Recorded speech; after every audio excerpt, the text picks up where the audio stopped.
안녕하세요. 함께 지어져가는 교회 성도 여러분들, 주님의 이름으로 여러분들을 문안합니다. 오늘은 아모스 두 번째 시간입니다. 아모스 1장 3절부터 2장 3절까지의 말씀을 중심으로 낯선 사람이 가져온 불길한 소문이라는 제목으로 함께 하나님의 말씀에 대해 은혜를 나누도록 하겠습니다. 평화로운 마을에 한 낯선 사람이 방문하면서 불길한 이야기가 시작되는 그런 드라마나 영화가 많이 있습니다. 낯설다는 것 자체 하나만으로도 익숙하지 않은 또 알 수 없는 그런 것들을 의미하면서 낯선 사람이 나에게 특별한 해를 가하지 않아도 낯설다는 이유 하나만으로 나에게 불안감을 주고 위협이 되는 경우가 있죠. 그래서 샤르트르는 타자는 지옥이다라고 이야기하기까지 했습니다. 절대로 아무리 노력해도 이해할 수 없는 존재라는 거예요. 분명히 적이 있는데 이해할 수 없고 이해할 수 없기 때문에 나에게 위협이 되는 존재, 그것이 바로 타자, 타인이라는 말이죠. 그런데 이 이해할 수 없는 낯선 존재인 타자가 나그네라고 표현을 해볼까요?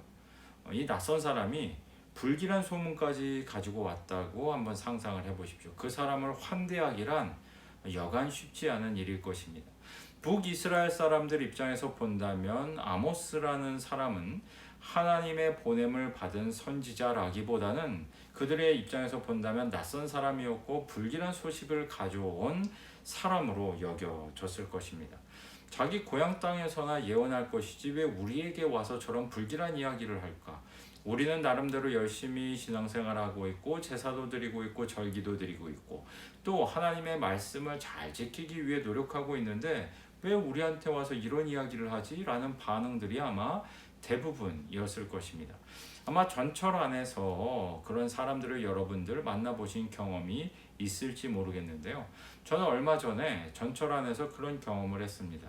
한 전도자가 욕설을 내뱉으면서 사람들에게 하나님의 심판이 가까이 왔다라고 외치는 분을 만나게 되었는데, 저는 같은 기독교인이라는 거, 또 심지어 제가 목사라는 사실을 숨기고 다른 칸으로 가고 싶을 정도로 굉장히 불쾌했습니다.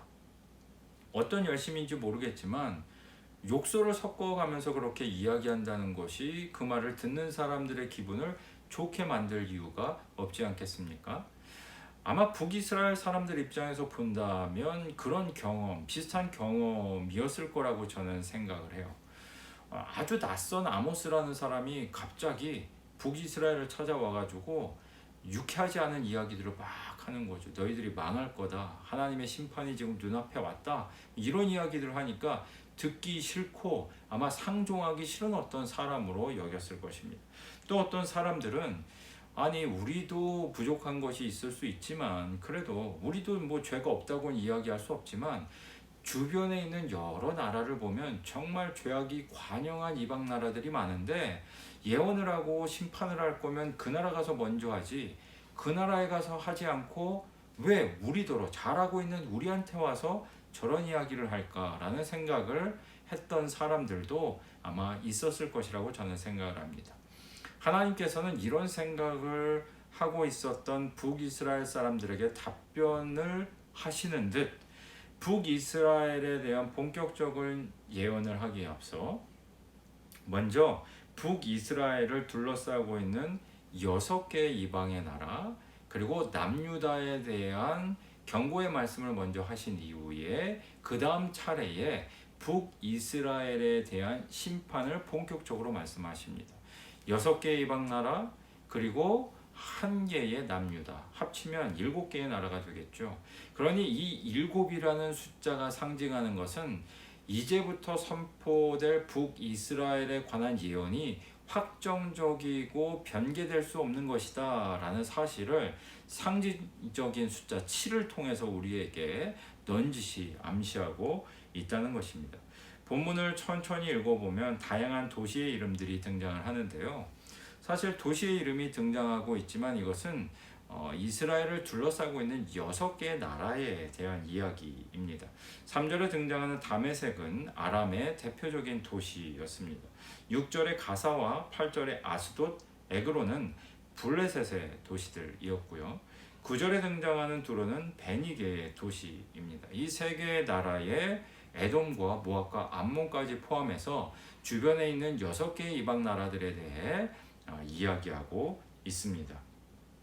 이 심판에 대한 경고는 일정한 패턴을 가진 마치 검사가 기소하는 것 같은 그런 형식적인 문장들을 통해서 이제 심판이 예언이 됩니다. 맨 앞에는 추상적인 죄악의 목록들이 등장을 합니다. 예컨대 서너 가지 죄악으로 말미암아라는 구절이 등장을 하죠. 꼭 뭐 죄악의 개수가 서너 가지라기보다는 대표적인 이런 죄악들이 있다, 추상적인 이런 죄악들이 일반적인 죄악들이 있다라고 넌지시 이야기를 한 후에 각 나라의 구체적인 죄에 해당하는 목록을 쭉 열거를 합니다.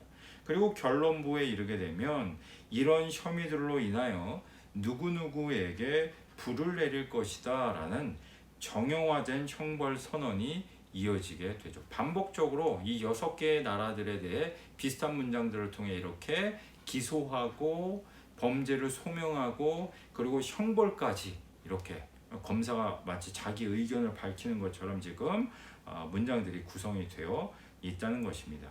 이 나라들이 가지고 있었던 대표적인 몇 가지 혐의를 살펴보면요, 다음과 같은 것들이었습니다.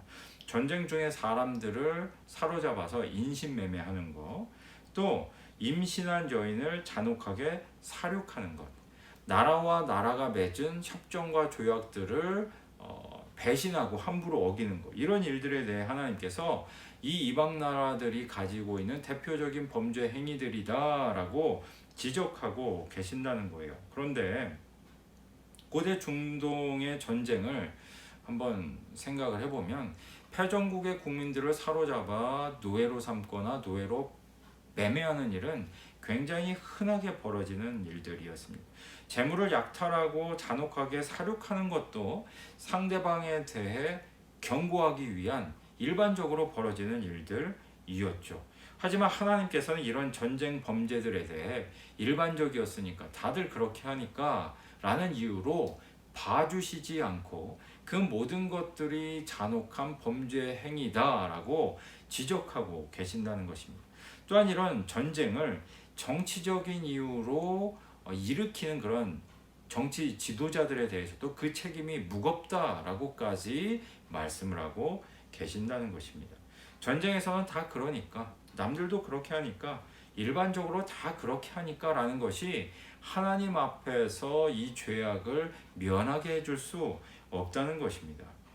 얼마 전 우크라이나 군사를 붙잡아서 러시아 군사들이 뭐 잔혹하게 그렇게 고문을 하고 또 성적인 그런 고문을 했을 뿐만 아니라 살해하는 그런 영상이 보도되면서 러시아가 일으킨 전쟁에 관해서 전쟁 범죄다라는 그런 국제사회의 비난 여론이 지금 비등하다라는 보도가 지난주에 있었습니다. 어떤 전쟁이든 잔혹한 것은 사실이지만 그렇다고 해서 여인을, 그것도 임신한 여인을 잔혹하게 살해하는 것, 또 불필요하게 잔인한 방식으로 사람을 처형하는 것은 하나님이 보시기에 악한 일이다라는 거예요. 뭐 전쟁이니까 그럴 수밖에 없었다. 나는 상부에서 시켰으니까 그럴 수밖에 없었다. 전쟁은 고래로 다 그렇게 이루어져 왔으니까라는 것들이 결국 그들의 손에 묻은 피를 깨끗하게 해줄 수 없다는 것입니다. 사랑하는 성도 여러분들, 우리도 세상에서 살아가면서 비슷한 핑계를 대면서 죄악을 저지르며 살아가고 있지 않습니까?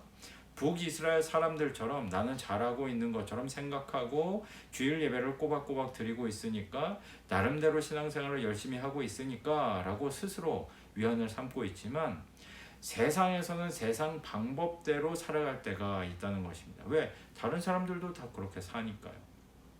또 이럴 때는 이렇게 하니까요. 예수 믿는 누구도 봤는데 그렇게 하더라 라는 것이 우리에게 위안이 되어서 우리도 세상에서 세상의 방식대로, 빛이 아닌 방식대로 살아갈 때가 많이 있다는 것입니다. 사랑하는 성도 여러분들, 그리스도인은 세상에서 세상의 방식대로 살아가는 사람이 아니라 세상에서 낯선 방식대로, 세상에서 빛의 방식대로, 세상에서 소금의 방식대로, 세상에서 하나님을 따르는 백성의 방식대로 살아가는 존재라는 사실을 반드시 기억하시기를 바랍니다. 하나님 앞에 우리가 서게 되었을 때 남들도 그렇게 갔기 때문에 저도 그렇게 했습니다라는 것이 결코 우리의 죄악들을 면하게 해줄 수 없다는 것입니다. 사랑하는 성도 여러분들, 낯선 사람이 전한 이 불길한 소식, 유쾌하지 않은 소식, 이것은 비단 북이스라엘 사람들에게만 전달된 소식은 아닐 것입니다. 교회 안에서 나름대로 열심히 신앙생활하고 있다고 생각하는 우리들에게도 언제든지 이와 같이 불길한 소식을 가진 낯선 사람이 방문할 수 있다는 것을 기억하시기를 바랍니다. 우리는 이 낯선 소식과 소문이 들려오기 전에 내가 세상에서 과연 어떤 방식으로 살아가고 있는지를 곰곰이 살펴보아야만 한다는 것이죠.